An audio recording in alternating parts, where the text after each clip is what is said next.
Hello friends, welcome to mission KVS. आज हम discuss करेंगे लिविंग वर्ल्ड का पार्ट 2। पार्ट 1 में हमने डिस्कस किया था मोनेरा एंड प्रोटेस्टा।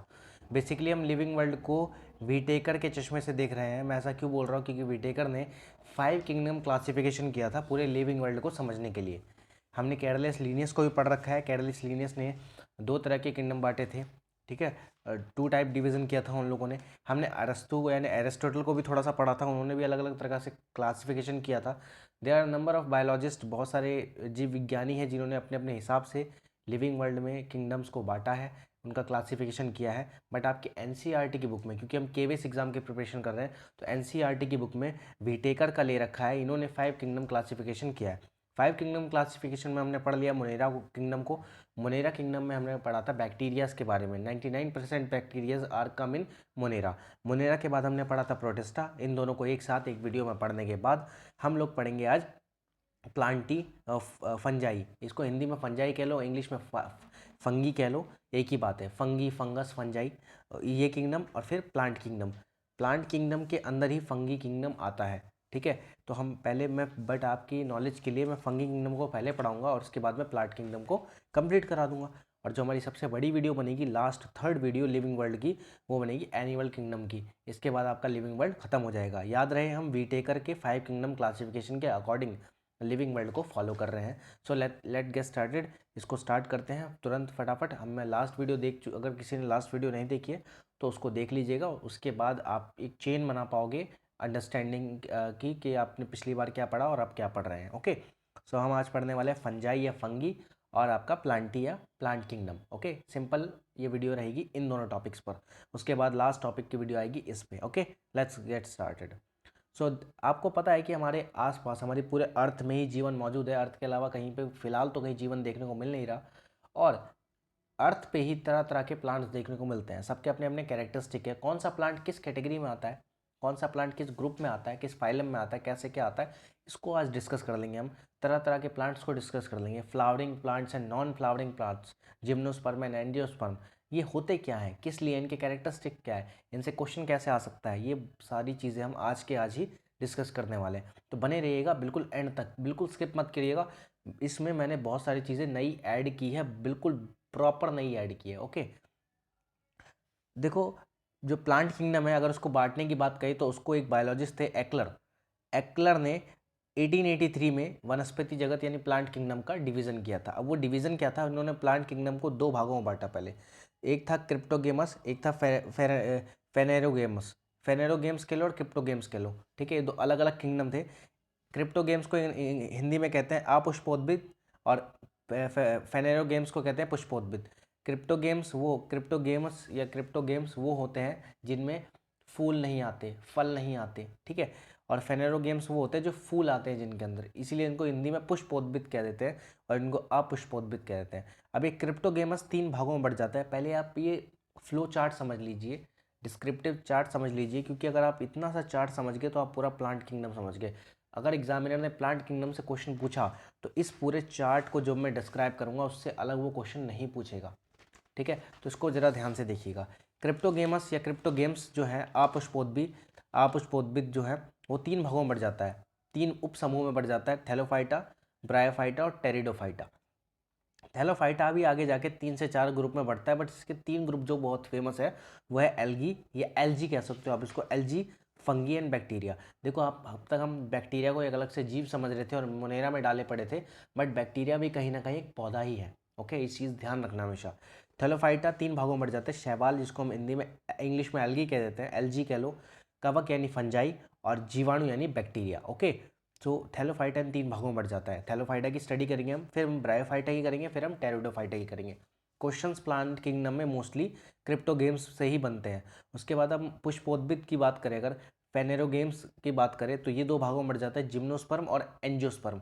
जिम्नोस्पर्म नग्न बीजपत्री, जिनके बीज नंगे होते हैं, कोई लेयर नहीं कवर होती, और आवृत, इसको अनावृत बीज भी कह सकते हैं हिंदी में, और इसको आवृत बीज यानी एंजियोस्पर्म कहते हैं, जो बीज जो किसी कवर से ढके होते हैं। जैसे आप लोग ठंड में कंबल से ढके होते हो ना, बिल्कुल पैक होते हो, वैसे इनके भी बीज किसी न किसी आवरण से यानी किसी न किसी कवर से पैक होते हैं। ओके, अब जो ये एंजियोस्पर्म है या आवृत बीजी, ये भी 2 भागों में बढ़ जाता है, मोनोकोट और डाइकोट।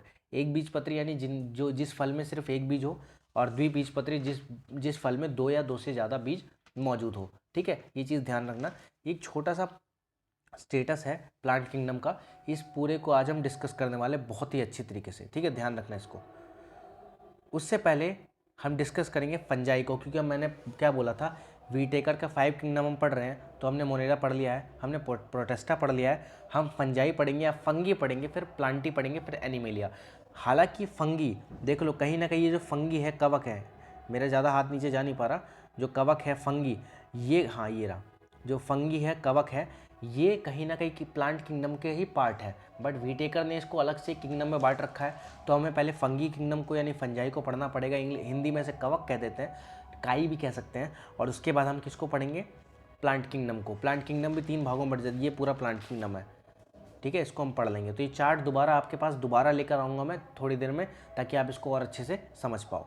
पहले हम फंजाई को पढ़ लेते हैं, फंगी को, ये क्योंकि वीटेकर ने इसको एक किंगडम में बांटा हुआ है, ये 3rd किंगडम है। फंगी या फंजाई ये होते क्या हैं? दीज आर हेट्रोट्रॉपिक यूकैरियोटी ऑर्गेनिज्म, ये विषमपोषी यूकैरियोटी जीव होते हैं। विषमपोषी यानी स्वयं अपना पोषण खुद नहीं करते, ऑटोट्रॉपिक नहीं होती, हेट्रोट्रॉपिक होते हैं, किसी और पर निर्भर रहते हैं। ओके, फंजाई विश्वव्यापी है यानी वर्ल्ड वाइड है। ये एयर, वाटर एंड सॉइल और जीव जंतु, प्राणी, एनिमल और प्लांट्स सब में पाए जाते हैं। बेसिकली जहाँ पे थोड़ा सा मॉइस्ट आ जाता है, नमी आ जाती है, वहाँ पे आपको फंगी देखने को, या फंगी कह लो, फंगस देख लो, फंगल कह लो, ये सब आपको देखने को मिल सकता है। ठीक है, फंजाई की कोशिका भित्ति, सेल वॉल जो होती है इसकी, it is made up of chitin and polysaccharide. Polysaccharide, ये काइटिन और पॉलीसेकेरॉइड की बनी होती है। तो अगर आपसे पूछ ले फंगी की जो सेल है वो किससे बनी होती है, सेल वॉल, कोशिका भित्ति, वो काइटिन और पॉलीसेकेरॉइड से बनी होती है। एक चीज़ और बता दूं मैं आपको, पौधों में ही सेल वॉल पाई जाती है। जीव जो होते हैं, जो जैसे हम लोग जीव हैं, हम लोगों में सेल वॉल नहीं पाई जाती, हम लोगों में कोशिका झिल्ली पाई जाती है, मेम्ब्रेन पाई जाती है, लेकिन प्लांट्स में सेल वॉल्स पाई जाती है। ध्यान रखना इस चीज़ को। ये पोषण के लिए मीन्स न्यूट्रिशन के लिए सड़े गले कार्बनिक पदार्थ पर निर्भर रहते हैं। ठीक है, डाइकाइंग क्या होता है, डिकाइंग मीन्स सड़े गले, बिल्कुल जो सड़ जाते हैं, ऐसे पदार्थों पर, ऐसे कार्बनिक पदार्थों पर, कार्बनिक सब्सटेंस पर ये निर्भर रहते हैं, जिस वजह से इनको हम मृतजीवी कह देते हैं। मृतजीवी यानी जो सड़े गले मरे पौधों पर निर्भर रहते हैं, डिपेंडेंट रहते हैं। ठीक है, अब आपको एक चीज़ बता दूं, जब भी दो लोग फ्रेंडशिप करते हैं तो दो लोगों का रिलेशन आपस में जुड़ता है, जो दो लोगों के हाथ से हाथ मिलते हैं, दो लोगों की फ्रेंडशिप आगे बढ़ती है। जब भी आप किसी से फ्रेंडशिप करते हो, सबसे पहला आपका स्टेप क्या होता है, आप हाथ मिलाते हो। It is a gesture of being friend of someone. Okay, किसी का फ्रेंड बनने का एक सबसे पहला जेस्चर होता है। जब आप हाथ बढ़ाते हो तो दो बंदों के रिलेशन से एक नया रिलेशन बनता है और एक नया रिश्ता बनाया जाता है, वो दोस्ती का हो, प्यार का हो, कोई चीज़ का हो। ऐसे ही कुछ फंगी, कुछ नील हरित शैवाल, ब्लू ग्रीन एल्गी, इनसे कुछ सम फंगल या कुछ फंगी या कुछ कवक आपस में रिलेशन करते हैं, दोस्ती बनाते हैं, और इन दोनों की दोस्ती से एक नया रिश्ता उभरता है। इन दोनों की दोस्ती क्या होती है, इन दोनों की दोस्ती सहजीविता, सिम्बॉटिक होती है। ठीक है, एक सहजीविता से आपस में म्यूचुअल अंडरस्टैंडिंग के साथ एक फ्रेंडशिप बनाते हैं। कौन, कुछ कवक और कुछ नील हरित शैवाल, और उससे एक और जीव निकलता है जिसे हम लाइकेन कहते हैं। एक और ऑर्गेनिज्म बनता है जिसे हम क्या कहते हैं, लाइकेन कहते हैं। ये क्या है, म्यूचुअल डिपेंडेंट रिलेशनशिप है, किस किस के बीच में, कवक के बीच में और नील हरित शैवाल यानी ब्लू ग्रीन एल्गी के बीच में। ये दोनों जब आपस में फ्रेंडशिप करते हैं, आपस में जब इनका मीटअप होता है तो कौन बनता है, लाइकेन मिलता है हमें। लाइकेन कैसे मिलता है, mutual dependent relationship with the help of mutual relationship dependent of कवक एंड नील हरित शैवाल यानी ब्लू ग्रीन एल्गी। ओके, तो लाइकेन कैसे बना, इन दोनों की मदद से बना। ये यूपी टेट में आया वो क्वेश्चन है, तो कोई यूपी टेट की तैयारी भी कर रहा हो तो उसके लिए बहुत ही ज़्यादा बेनिफिशियल रहेगी वीडियो, ना सिर्फ केवीएस के लिए, ये बहुत सारे कॉम्पिटिटिव एग्जाम के लिए इंपॉर्टेंट है। Yes, we are focusing on KVS, हमारा सेंटर्ड केवीएस है, बट फिर भी इसमें से जो टॉपिक्स हैं यूपी टेट में भी सिलेबस ऑलमोस्ट कहीं ना कहीं मैच खाता है, तो यूपी टेट में भी इसके क्वेश्चन आएंगे। और ये वाला क्वेश्चन जो ये मैंने बताया है लाइकेन वाला, ये आया हुआ है। अब जरा लाइकेन को समझते हैं, व्हाट इज़ लाइकेन, होता क्या है।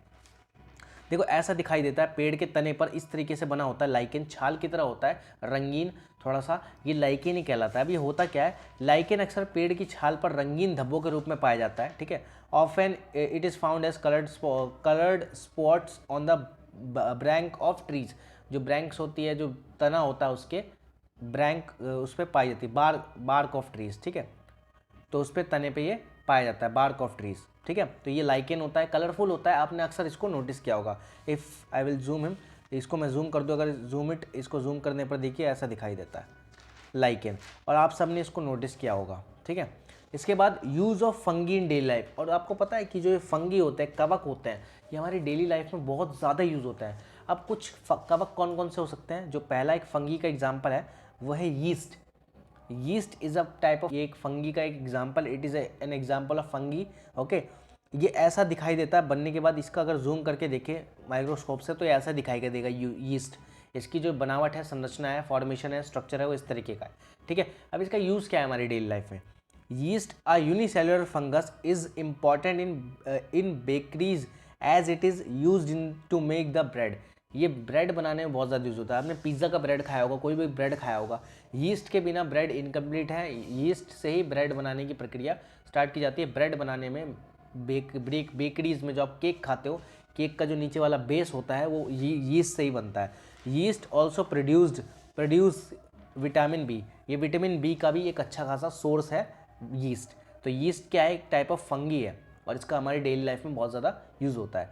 इसके अलावा अगर हम देखें मशरूम्स, बहुत पुराने ज़माने से हमारे एंसेस्टर्स जो थे वो भी मशरूम को ही खाते थे, ठीक है। कुछ डेंजरस होते हैं, कुछ जहरीले होते हैं, लेकिन कुछ को हम खा सकते हैं, ठीक है। तो mushrooms act like antioxidants and rich in vitamin D से रिच होते हैं और एंटीऑक्सीडेंट्स का काम करते हैं कई कई जगह। तो इसको दवाइयों के रूप में भी यूज़ किया जाता है मशरूम्स को, ओके। और humans also use fungi for pest control. और अब मैं बता दूं एक चीज़ नोट कर लो, जितने कवक होते हैं, फंगी होते हैं, हम घरों में जो पेस्ट कंट्रोल करवाते हैं उसमें भी हम फंगी का यूज़ करते हैं। तो हमारी डेली लाइफ में फंगी का, कवक का बहुत ज़्यादा यूज़ है। ऐसे जो एल्गी है, शैवाल है, एलजी, उसका भी हम बहुत यूज़ करते हैं डेली लाइफ में, वो मैं आगे पढ़ाऊँगा इसके बाद, ठीक है। तो यहाँ तक मैंने आपको फंगी समझा दिया, फंजाई समझा दिया, उसका पूरा स्ट्रक्चर समझा दिया, सारा कुछ समझा दिया, उसके एग्जाम्पल्स दे दिए, ठीक है। अब दोबारा से एक चार्ट पे दोबारा आ जाते हैं, क्योंकि अब हमने जो एक ये हम कवक या फंगी हम ख़त्म कर चुके हैं, ठीक है। ये एक किंगडम था पूरा, वीटेकर ने इसको एक किंगडम में बांटा था, हमने इसको ख़त्म कर दिया। अब सिंपल सी बात है, हम प्लांट किंगडम को दोबारा रिपीट करते हैं और इसको पढ़ेंगे हम दोबारा, ठीक है। तो हमने क्या क्या पढ़ लिया, एक रिकैप कर लेते हैं। हमने मोनेरा पढ़ लिया है, हमने प्रोटिस्टा पढ़ लिया, हमने फंगी या फंजाई पढ़ लिया है। अब हम पढ़ेंगे प्लांटी, मीन्स प्लांट किंगडम, और उसके बाद जो हमारा लास्ट वीडियो रहेगा वो रहेगा एनिमेलिया यानी एनिमल किंगडम, ठीक है, सिंपल। तो अब हम क्रिप्टोगेमस और फेनेरोगेमस, या क्रिप्टो गेम्स एंड फेरेनो गेम्स, इनमें डिफरेंस करके इसको पढ़ेंगे पूरा, कुछ भी नहीं छूटेगा इसमें से। और अगर कुछ भी नहीं छूटेगा तो एक नंबर भी नहीं छूटेगा। ये यूपी टेट में भी इसके क्वेश्चन आएंगे, यूपी टेट आने ही वाला है, सर पे है बिल्कुल, और आपको ये क्वेश्चंस केवीएस में भी देखने को इस टॉपिक से मिल सकते हैं। तो डोंट स्किप द वीडियो, ठीक है, फॉर अ सिंगल मिनट, एक भी सिंगल मिनट के लिए नहीं। तो सबसे पहला अगर हम पढ़ रहे हैं यहाँ से क्रिप्टो गेम्स से पढ़ रहे हैं हम, अपुष्पोद्भिद, इनमें कोई किसी भी प्रकार का फूल उत्पन्न नहीं होता, ये फूल नहीं प्रोड्यूस करते। तो इसमें थैलोफाइटा, ब्रायोफाइटा, टेरिडोफाइटा, हम इन तीनों को पढ़ेंगे, और फिर थैलोफाइटा में क्या क्या आता है ये इनको पढ़ेंगे। अब देखो थैलोफाइटा को अगर बांटा जाए, थैलोफाइटा को अगर जूम कर दो थोड़ा सा, थैलोफाइटा को अगर इफ़ वी डिवाइड थैलोफाइटा, अगर हम थैलोफाइटा को बांटते हैं तो ये तीन भागों में बढ़ जाता है, शैवाल, कवक एंड जीवाणु। बैक्टीरिया को मैं मोनेरा में पढ़ा चुका हूँ, फंगी हमने जस्ट अभी कंप्लीट किया है। तो हम थैलोफाइटा को थोड़ा पढ़ने के बाद इसमें एल्गी को पढ़ लेंगे थोड़ा सा, तो ये तीनों हमारे कंप्लीट हो जाएंगे। फिर ब्रायोफाइटा, देन टेरिडोफाइटा, फिर इस तरफ आ जाइए, फिर फेनेरोगेम्स में हम जिम्नोस्पर्म, एंजियोस्पर्म पढ़ लेंगे, और एंजियोस्पर्म में मोनोकोट और डाइकोट, और हमारा प्लांट किंगडम फिनिश। चलिए सबसे पहले आ गया थैलोफाइटा। थैलोफाइटा होता क्या है, ये प्लांट किंगडम का सबसे बड़ा फाइलम है, सबसे बड़ा समूह है। अगर कोई क्वेश्चन आ जाए कि कौन सा फाइलम सबसे बड़ा फाइलम है किसका, प्लांट किंगडम को, तो Thallophyta is the biggest phylum of plant kingdom. याद रखना, ये पॉइंट याद रख लेना। इस समूह के पौधे सुकाए का मतलब होता है थैलस होते हैं, सुकाए होते हैं, मीन्स ये पौधे यानी रूट, तना यानी स्टीम एंड पत्ती यानी लीफ में डिवाइडेड नहीं होते। थैलोफाइटा के जो भी पौधे होते हैं वो जड़, तना और पत्ती में डिवाइडेड नहीं होते। अब ये इसमें डिवाइडेड नहीं होते तो जाहिर सी बात है इसमें वेस्क्यूलर टिश्यू मतलब जाइलम और फ्लोएम, जो पानी मिट्टी से पानी वगैरह ऊपर तक पहुंचाते हैं, पोषक तत्व ऊपर तक पहुंचाते हैं तनों की सहायता से, वो भी नहीं होगा, क्योंकि यहाँ पे एब्सेंस है किस चीज़ की, रूट की, स्टीम की एंड पत्ती की। अब आपके दिमाग में क्वेश्चन आएगा, अगर जड़ नहीं है, कुछ नहीं है, तो जिंदा कैसे रहते हैं? भाई जहाँ पे मॉइस्ट होती है, जहाँ पे नमी होती है, ये वहाँ पे रहते हैं, और हरे होते हैं तो अपना खाना वगैरह ही बना लेते हैं। काफ़ी सारी चीज़ें इनकी कैरेक्टरिस्टिक में है, वो हम आगे पढ़ेंगे। एब्सेंस ऑफ वेस्कुलर टिश्यू, जैसे मैंने बताया, इसमें संवहनीय ऊतक नहीं होता, क्योंकि भाई इनमें जड़ें ही नहीं है, इनमें तना ही नहीं है, इनमें रूट लीव्स ही नहीं है, तो संवहनीय ऊतक होगा कहाँ से? ठीक है, संवहनीय ऊतक हमारे होते हैं, वेस्कुलर टिश्यूज हमारे होते हैं जाइलम और फ्लोएम। ओके, ध्यान रख लेना। They are found in moist and wet place, ये नम और गीले स्थान पर मिलते हैं, ये हमेशा वहीं मिलेंगे जहाँ पे गीला और नम स्थान होगा। थैलोफाइटा की बात हो रही है। दे आर ऑटोट्रॉपिक, ये स्वपोषी होते हैं इन नेचर, मैंने बताया था आपको, they are autotrophic. Most member of this group manufacture their own food, but a few member like fungi are dependent on other source of food. देखो इनका जो फंगी है, इसके अंदर जो फंगी ग्रुप आता है, वो अपना खाना खुद नहीं बनाते, वो खाना दूसरों पर निर्भर रहते हैं, दूसरों पर डिपेंडेंट रहते हैं। लेकिन इसके जो बाकी के सब ग्रुप है, दे आर ऑटोट्रॉपिक, वो खुद का खाना खुद पकाते हैं, स्वपोषी है, जिम्मेदार है। ठीक है। थैलोफाइटा, अब थैलोफाइटा को अगर डिवाइड किया जाए तो ऐसे बढ़ जाते हैं। शैवाल एल्गी, जिसके बारे में हम जस्ट अब पढ़ने जा रहे हैं अगली स्लाइड में। फंगी, कवक मैं पढ़ा चुका हूँ जस्ट अभी थोड़ी देर पहले, और बैक्टीरिया को मैं मोनेरा में पढ़ा चुका हूँ। ठीक है, बैक्टीरिया को मैं मोनेरा में पढ़ा चुका हूँ। ठीक है, अब शैवाल यानी एल्गी को पढ़ लेते हैं थोड़ा। शैवाल के अंदर अध्ययन को यानी study of algae is called phycology, इसको हम फाइकोलॉजी कहते हैं। पूछ ले, नॉट साइकोलॉजी, इट्स फाइकोलॉजी, इसको हम कहते हैं फाइकोलॉजी। सम बेनिफिशियल एल्गी, शैवाल और एल्गी ये बहुत ज़्यादा बेनिफिशियल होते हैं हमारे डेली लाइफ में, बहुत ज़्यादा बेनिफिशियल होते हैं, और ये 3 टाइप के कलर में पाए जाते हैं, एक ग्रीन एल्गी, एक रेड एल्गी, एक ब्राउन एल्गी, और ये तीनों अलग अलग तरह के वाटर में पाए जाते हैं। अगर हम ग्रीन एल्गी की बात करें तो ये फ्रेश वाटर में पाए जाते हैं, ब्राउन एल्गी मड वगैरह में पाए जाते हैं, और समुद्र के अंदर भी मरीन होते हैं, मरीन, और रेड एल्गी भी मरीन होते हैं। आपने लाल सागर का नाम सुना होगा, वो लाल क्यों है उसका एक रीज़न ये भी है क्योंकि वहाँ पे रेड एल्गी मौजूद है, that's why it is called Red Sea, लाल सागर कहते हैं हम इसको। ओके, ध्यान रख लेना। अब देखो हम बहुत ज़्यादा यूज़ करते हैं लाइफ में एल्गी का, शैवाल का, जैसे मैंने आपको फंगी का बताया था यूज़ अपनी डेली लाइफ में, खाने में यूज़ करते हैं, पेस्ट कंट्रोल में यूज़ करते हैं, विटामिन मिलते हैं उनसे। ऐसे ही हम एल्गी का भी अपनी लाइफ में बहुत ज़्यादा यूज़ करते हैं, बहुत अलग अलग तरह से एल्गी का यूज़ होता है हमारी लाइफ में। अब वो पढ़ लेते हैं, थोड़ा हाई लेवल का हो गया बट क्वेश्चन तो कहीं से भी आ सकता है, तो मैंने इसको भी डाला हुआ है। ठीक है, अगर फूड के रूप में देखें तो एल्गी का कौन कौन सी एल्गी हम यूज़ करते हैं? पोरफाइरा, अल्वा, सारगेसम, लेमेनिरिया एंड नॉस्टॉक, ये कुछ एल्गी के नाम है जो खाने के रूप में यूज़ किए जाते हैं। इसके अलावा आयोडीन बनाने में कौन कौन से यूज़ होते हैं? लेमिनेरिया, फ्यूकस, एक्लोनिया, ये कुछ हैं जो आयोडीन बनाने में, आयोडीन युक्त नमक बनाने में बहुत यूज़ होते हैं। ठीक है, खाद कंपोस्ट बनाने में नॉस्टॉक, एनाबीन और केल्प ये यूज़ होते हैं। अगर आपको खाद बनानी है, कंपोस्ट बनाने में इस एल्गी का यूज़ होता ही होता है। ठीक है, इसके अलावा मेडिसिन बनाने में, टू मैन्युफैक्चर मेडिसिन, क्लोरेला का और भी अच्छा सा यूज़ है, बहुत इंपॉर्टेंट है। ये एक ऐसा एल्गी है जो स्पेस में बहुत यूज़ किया जाता है, बहुत ही यूज़फुल है। तो क्लोरेला से क्लोरेलिन नामक एक एंटीबायोटिक बनाया जाता है, और लेमिनेरिया से टिंचर आयोडीन यानी एक आयोडीन नमक बनाया जाता है। टिंचर आयोडीन, नॉट नमक, इट इज़ टिंचर आयोडीन बनाया जाता है। ठीक है, रिसर्च वर्क में भी एल्गी का यूज़ होता है, अगर कोई रिसर्च अनुसंधान कार्य चल रहा है उसमें भी एल्गी का यूज़ होगा। एल्गी कह लो, बात एक ही है। क्लोरेला का यूज़ होता है, बेलोनिया का यूज़ होता है, एसिटेबुलेरिया का यूज़ होता है, एसिटेबुलेरिया। ठीक है, अगर आपसे पूछ ले एसिटेबुलेरिया क्या है, किस वर्ग में आता है, तो ये एल्गी में आता है, फाइलम एल्गी का पार्ट है, एल्गी में आएगा। ठीक है, अब जो नोट पढ़ लो, ये बहुत इंपॉर्टेंट है, क्वेश्चन पूछा जा सकता है, बहुत इंपॉर्टेंट है। क्लोरेला जो है ये एक एल्गी है जो स्पेस में एस्ट्रोनॉट लेके जाते हैं, अंतरिक्ष यान में उगाया जाता है। क्यों उगाया जाता है? क्योंकि ये ऑक्सीजन प्रोड्यूस करता है वहाँ पे, इसके साथ साथ ये प्रोटीन युक्त फूड के रूप में काम आता है। वहाँ पे स्पेस में भी सूरज होता ही है, तो ये अपना खाना खुद बना लेता है। अगर आप इसको एक गमले, 2 गमले में लगाओगे, एक गमले में आप खा जाओगे ना, और दूसरे गमले में खाने जाओगे तो पहले वाले गमले में कुछ दिनों में उग जाएगा। तो क्लोरेला ना बहुत जल्दी उगता है, इसलिए अंतरिक्ष में फूड की ज़रूरत नहीं होती, वो प्रोटीन युक्त भोजन का काम यही कर देता है क्लोरेला। ठीक है, वैसे तो वो लिक्विड फॉर्म में लेके जाते हैं खाने को, बट क्लोरेला जो होता है इसको उगाया जाता है बेसिकली अंतरिक्ष यान में।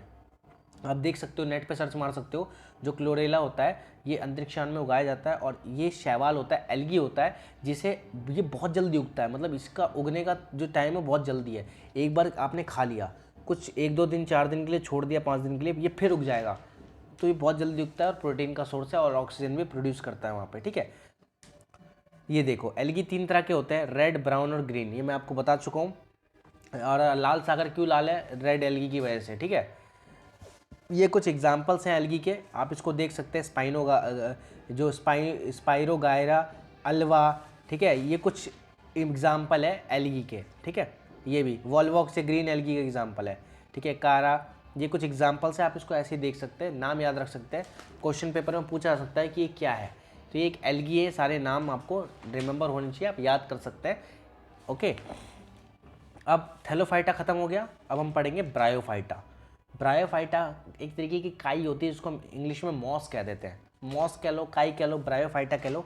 एक्चुअली ब्रायोफाइटा के अंदर एक काई यानी मॉस आता है। आपने अगर देखा हो, जिनके गांव देहात में नल हैं, नलके हैं, जो हैंडपंप होता है ना नल, उसके आसपास मॉस जमी होती है, काई जमी होती है, जिस पर फिसलन होती है, हरी हरी होती है, बिल्कुल दिखाऊंगा फोटो, इस तरीके की। पत्थरों पे भी जम जाती है काई, क्योंकि जहाँ पे नमी होती है वहाँ पे जम जाती है, ठीक है। इसको पढ़ते हैं ब्रायोफाइटा को अच्छे से। The plants of this division are also known as amphibians of the plant kingdom। ये plant kingdom के amphibians कहलाते हैं। क्वेश्चन पूछा जाएगा, which group of plants are called amphibians of the plant kingdom? amphibians of the plant kingdom, तो आप कहोगे bryophyta, because ये उभयचर कहलाते हैं। मीन्स ये जमीन पे भी उग सकते हैं और पानी पे भी उग सकते हैं, ध्यान रखना। देखो, ये उभयचर है क्योंकि ये जमीन और पानी दोनों पे उग सकते हैं, ठीक है। इन पौधों का शरीर थैलोफाइटा या पत्तीनुमा होता है, ये थैलॉइड या पत्तीनुमा होता है, पत्ती के जैसा होता है। इनमें जड़ें नहीं पाई जाती, लेकिन पत्ती के जैसी आकृति होती है, शेप होती है इनकी, ठीक है। इनमें संवहनी वेस्कुलर टिश्यू का अभाव होता है, यानी जाइलम और फ्लोएम नहीं पाए जाते, क्योंकि जड़ें ही नहीं है इनमें, तना ही नहीं है, तो कहाँ से ज़मीन से पानी ऊपर जाएगा, कहाँ से पोषक तत्व ऊपर जाएंगे मिट्टी के। तो इस वजह से इनमें जाइलम और फ्लोएम नहीं होता, यानी वेस्कुलर टिश्यूज़ नहीं होती। याद रखना, थैलोफाइटा में वेस्कुलर टिश्यू एब्सेंट रहती है, ब्रायोफाइटा में वेस्कुलर टिश्यू एब्सेंट रहती है, लेकिन टेरिडोफाइटा में वेस्कुलर टिश्यू मौजूद होती है।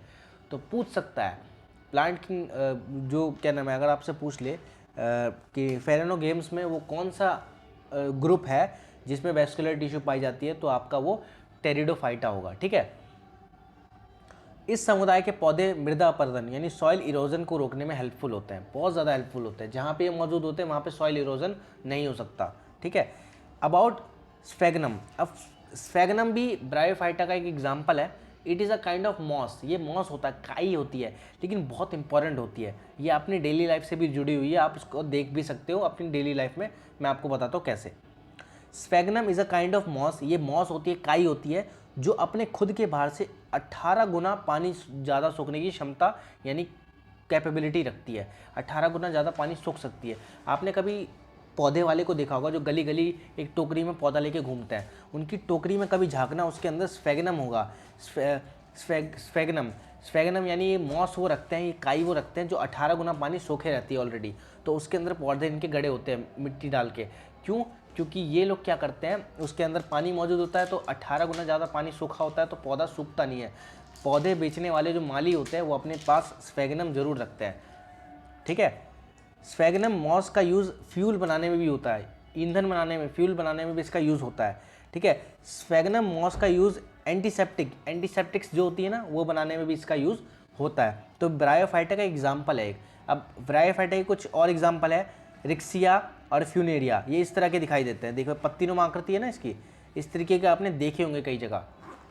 इसके बाद आता है टेरिडोफाइटा। टेरिडोफाइटा के पास वेस्कुलर टिश्यू मौजूद होता है। अभी तक हमने थैलोफाइटा पढ़ा, उसमें वेस्कुलर टिश्यू नहीं था। हमने ब्रायोफाइटा पढ़ा, उसके अंदर वेस्कुलर टिश्यू नहीं था। अब आता है टेरिडोफाइटा। टेरिडोफाइटा में वेस्कुलर टिश्यू मौजूद होता है। क्यों? देखो, टेरिडोफाइटा इसमें वेस्कुलर टिश्यू मौजूद होता है क्योंकि इसमें रूट्स हैं, स्टीम है और लीव्स है। आपको यहाँ पे जड़ मिल जाएगी, आपको तना मिल जाएगा, आपको पत्तियाँ मिल जाएंगी, इस वजह से ये इसमें वेस्कुलर टिश्यू संवहनी उत्तक मौजूद होता है, ठीक है। अब इस समूह के पौधे छायादार स्थान यानी मॉइस्ट और शेडी प्लेस पर पाए जाते हैं, जंगल और पहाड़ों पर अधिक उगते हैं, ठीक है। और some examples are fern, marsilea, horsetail, ये these are the examples of pteridophyta, okay. और मॉर्सिलिया कुछ इस तरह का दिखाई देता है, आपने बहुत जगह देखा होगा मॉर्सिलिया को, तो आपने हर जगह देखा होगा। मैं इसको ज़रा जूम कर दूं, ये देखिए, ये मॉर्सिलिया है, इसको आपने कई जगह पे देखा होगा। ये देखो डिवाइडेड है, लीफ में, स्टीम में और रूट्स में, इसकी रूट्स नीचे है, ठीक है। तो इस तरीके से इसका डिवीज़न रहता है। अब आपने क्रिप्टो गेम्स को पढ़ लिया, क्रिप्टो गेम्स को पढ़ लिया, अब हम फेरेनो गेम्स की तरफ आ रहे हैं। क्रिप्टो गेम्स में हमने क्या पढ़ा, रिकैप करता हूँ। थैलोफाइटा, ब्रायोफाइटा और टेरिडोफाइटा। थैलोफाइटा में हमने पढ़ा एल्गी, फंगी एंड बैक्टीरिया, उसको पढ़ लिया। अब हम फेरेनो गेम्स को पढ़ लेंगे। इसमें हम क्या पढ़ते हैं, gymnosperm and angiosperm. Gymnosperm and angiosperm, बहुत माइनर सा गैप है इसमें। जिम्नोस्पर्म, जिनके जो सीड्स होते हैं, बीज होते हैं, वो किसी आवरण से ढके नहीं होते हैं, कवर्ड नहीं होते। जिम से, इसको कैसे याद रख सकते हैं, जिम, GYM, जिम, जो जिम जाता है उसके 6 पैक आ जाते हैं, और उसके 6 पैक आ जाएंगे तो क्या वो टी शर्ट पहन के रखेगा, नहीं, उसको दिखाएगा, अपना प्रमोशन करेगा अपनी 6 पैक का। तो इसके जो बीज होते हैं वो अपना प्रमोशन करते हैं चौड़े में, और इसके बीज ढके नहीं होते। वही एंजियोस्पर्म है, ये थोड़े शर्मीले होते हैं, ये अपने बीजों को ढक कर रखते हैं। एंजियोस्पर्म 2 भागों में बढ़ जाता है, मोनोकॉट और डाइकॉट, एक बीजपत्री और 2 बीजपत्री। अब ये बीजपत्र क्या होता है, बीजपत्र एक तरीके का, इसके बीजपत्र से अंकुर फूटता है, ठीक है। और ये एंजियोस्पर्म में अंकुर 2 तरीके से फूटते हैं, अंकुर 2 तरीके से फूटते हैं। अंकुर फूटने को क्या कहते हैं, कॉटलीडन, ठीक है, कॉटलीडन कहते हैं अंकुर फूटना, बीजपत्र फूटना, वो 2 तरीके से होता है, बीजपत्र या बीजपत्र कह लो, अंकुर कह लो, उसको कॉटलीडन कहते हैं इंग्लिश में, ठीक है। अब ये 2 तरीके से होता है, एक होता है एक बीजपत्री और एक होता है 2 बीजपत्री। एक बीजपत्री का एग्जाम्पल होता है वीट वगैरह, एक सिंगल बीज निकलता है। द्विबीजपत्री आप नाम से जानते हैं, डाइकॉट 2 बीज निकलते हैं या 2 से ज़्यादा निकल सकते हैं, ठीक है। इसको मैं आगे अच्छे से एक्सप्लेन करूंगा, डोंट वरी अबाउट इट। पहले हम जिम्नोस्पर्म पढ़ लें, फिर हम ये एंजियोस्पर्म के दोनों पार्ट पढ़ेंगे, और आज का हमारा चैप्टर यहीं पे समाप्त हो जाएगा, डोंट वरी अबाउट इट।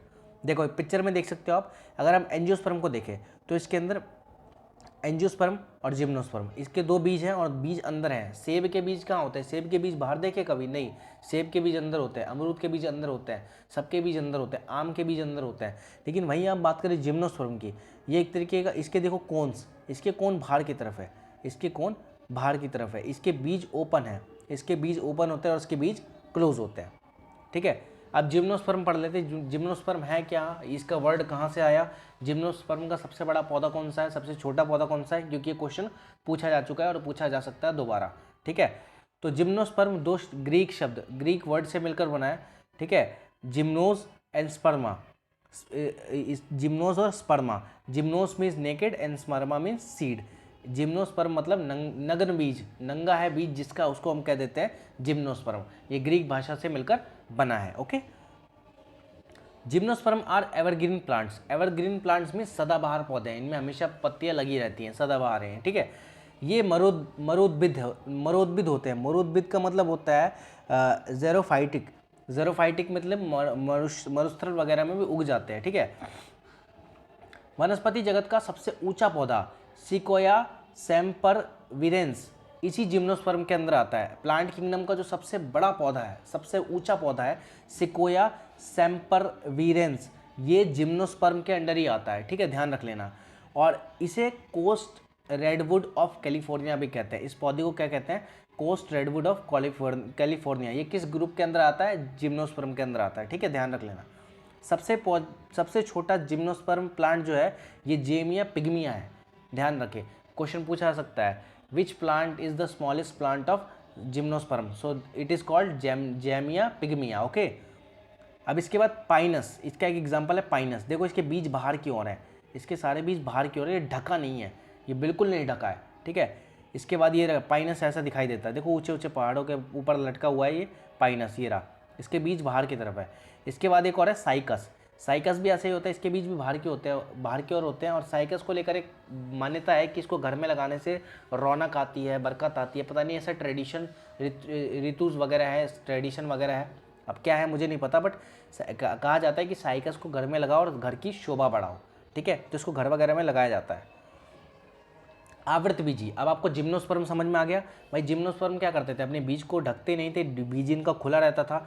नग्नबीजी होते थे, नग्नबीजी होते हैं, और ये मरुद्भिद होते हैं, यानी ज़ेरोफाइटिक कहलाते हैं। ठीक है, बहुत ईजी है, जिम्नोस्पर्म को याद करना ज़्यादा बड़ी बात नहीं है, नॉट अ रॉकेट साइंस। दिक्कत कहाँ आती है, एंजियोस्पर्म में, क्योंकि इसमें आपको बीज पत्र याद करने पड़ेंगे, कॉटलीडन याद करने पड़ेंगे, एक बीज पत्री, दो बीज पत्री, तो इसको मैं अच्छे से समझाऊंगा।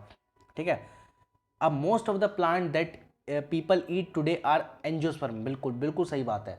जितने भी हम पौधे और जितने भी हम पौधों के द्वारा, यहाँ पे प्लांट्स फूड आना चाहिए, प्लांट्स फ्रूट्स। ठीक है, जितने पौधों के प्लांट्स हम पौधों के फल हम खाते हैं, फ्रूट्स हम खाते हैं, most of the fruits are in angiosperm. ये इन एंजियोस्पर्म के are comes in angiosperm, angiosperm के अंदर आते हैं, आवृत बीजी कहलाते हैं। आवृत बीजी आप सेब खा लो, आप चीकू खा लो, आप आम खा लो। ठीक है, इन सब के बीज कहाँ होते हैं, इन सब के बीज अंदर कवर रहते हैं, तो इन्हीं इसीलिए हम इनको आवृत बीजी कहते हैं, और जिम्नोस्पर्म को हम कहते हैं अनावृत बीजी।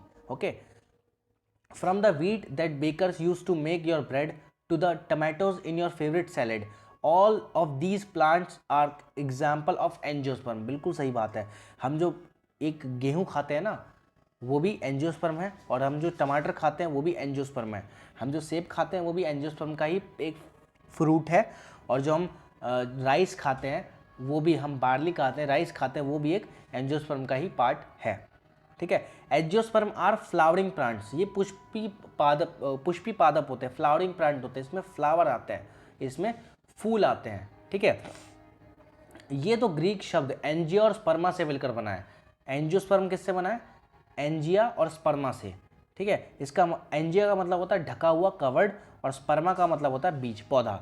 एंजिया स्पर्मा यानी एंजियोस्पर्म यानी ढका हुआ पौधा, covered seed, covered seed. Okay, यानी इस ग्रुप के पौधे में जो फल होता है उसके अंदर बीज मौजूद होता है, बाहर नहीं, इसके बीज जो होते हैं अंदर की तरफ होते हैं। ओके, एंजियोस्पर्म के पौधे के बीज में बीज पत्र यानी अंकुर यानी कॉटलीडन मौजूद होता है। अब ये अंकुर कैसे फूटता है, ऐसे फूटता है, आपने देखा होगा, इसके अंदर से अंकुर फूट रहा है, दो निकल रहे हैं, सिंगल भी निकलता है। अब इसको और अच्छे से दिखा दो तो ऐसे देखो, मोनोकोट में क्या होता है, सिंगल, एक बीज होता है, जैसे गेहूं वगैरह के बीज होते हैं वो सिंगल होते हैं, वो इस तरीके से फूटते हैं। देखो अंकुर ऐसे फूटता है, बीज पत्र ऐसे निकलता है, ये हो गए एक बीज पत्री प्रॉपर, ये रहा सिंगल प्रोसेस। द्विबीज पत्री देखो, सेब का एग्जाम्पल दिया हुआ है, इनके बीज ऐसे फूटते हैं, और ऐसे देखो फर्स्ट लीव्स। अब बीज पत्र असल में होता क्या है, बीज का पत्तीनुमा भीतरी भाग होता है, जो जब डेवलप होता है तो पौधों के लिए स्टोर ऑफ फूड, अन्न भंडार का काम करता है, स्टोर ऑफ फूड का काम करता है बीज पत्र, और इस तरीके से अंकुर फूटता है। देखो मोनोकोट में इस तरीके से और डाइकोट में इस तरीके से। ठीक है, इस इमेज को अच्छे से याद कर लेना, बहुत इंपॉर्टेंट है, ईजी है, ज़्यादा मुश्किल नहीं है। ठीक है, अब एक बीजपत्री और द्विबीजपत्री में थोड़ा सा अंतर समझ लीजिए। एक बीजपत्री में जो कोट होता है वो सिंगल कोट होता है, और द्विबीजपत्री में डबल कोट होता है। इसकी जो जड़ें होती है फाइबरस होती है, फाइबर के धागेनुमा होती है, और इसकी टैप रूट होती है, यानी नल की तरह सीधी होती है टैप। इसमें स्कैटर्ड होता है, इसका जो वेस्कुलर टिश्यू होती है वो स्कैटर्ड होती है, फैली हुई होती है, जबकि इसकी रिंग्ड होती है, गोल होती है। और इन सब कैरेक्टरिस्टिक की वजह से इनके फल और फूल में अंतर देखने को मिलता है। इनकी जो लीफ होती है वो पैरेलल होती है, बिल्कुल सीधी होती है, जबकि इनकी जो डाइकोट की नेट लाइक फिगर होती है, देखो ऐसी होती है। आप सेब का पत्ता देख लो ऐसा होगा, और आप गेहूं का पत्ता देख लो ऐसा होगा, फ़र्क है। इनके जो फूल खिलते हैं ना वो 3 के पहाड़े में खिलते हैं, 3, 6, 9, ठीक है, 12 ऐसे। और इनके 4 और 5 के पहाड़े में, जैसे 4 कम 4, 4 दूनी 8, 4 3 12, 5 10 15 20 ऐसे इनके फूल खिलते हैं। तो और इनसे जो फल निकलता है वो अलग अलग निकलता है।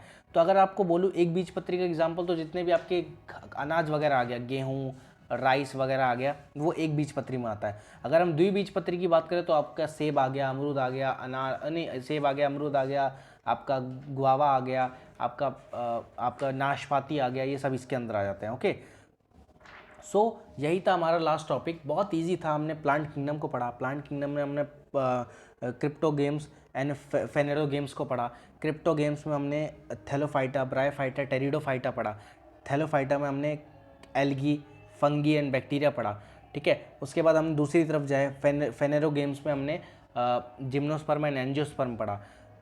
एंजियोस्पर्म को हमने 2 भागों में बांटा, मोनोकोट और डाइकोट, एक बीजपत्री और द्विबीजपत्री, और इसी के साथ हमने अपना पूरा प्लांट किंगडम निपटा दिया। तो अब आपको प्लांट किंगडम में कोई भी डाउट हो, कोई भी दिक्कत हो, आप कमेंट बॉक्स में कमेंट कर सकते हैं। आपका समस्या का हल और समाधान कर दिया जाएगा। वीडियो को देखने के लिए धन्यवाद। अपनी श्रद्धा अनुसार आप लाइक शेयर सब्सक्राइब कर सकते हैं, चैनल से जुड़ सकते हैं। टेलीग्राम का लिंक दे देंगे, टेलीग्राम के लिंक में आ जाइए। वीडियोस ज़्यादा से ज़्यादा कोशिश रहेगी आपको रेगुलर करवाने की। समस्या से घिरे हैं थोड़ी, लेकिन ज़्यादा दिन नहीं, बट ये है कि करवाना तो है ही, कंटेंट है। देखो टाइप्ड है, अगर मैं आपको दिखा दूँ तो एनिमल किंगडम भी टाइप्ड है, ये देखिए ये टाइप्ड है। बस वीडियो बनाने में मेरे को दिक्कत है, मेरे पास टाइप्ड पड़ा है, मेरे को बस वीडियो बनाने में दिक्कत आती है, वो मैं बना दूंगा। बट आपको कंटेंट मिलता रहेगा, don't worry about it. KVS वालों को भी मिलेगा, यूपी टेट की जो तैयारी कर रहे हैं उनको भी मिलेगा। तो चलिए, देखने के लिए वीडियो बहुत बहुत धन्यवाद। मिलते हैं नेक्स्ट वीडियो में, बाय।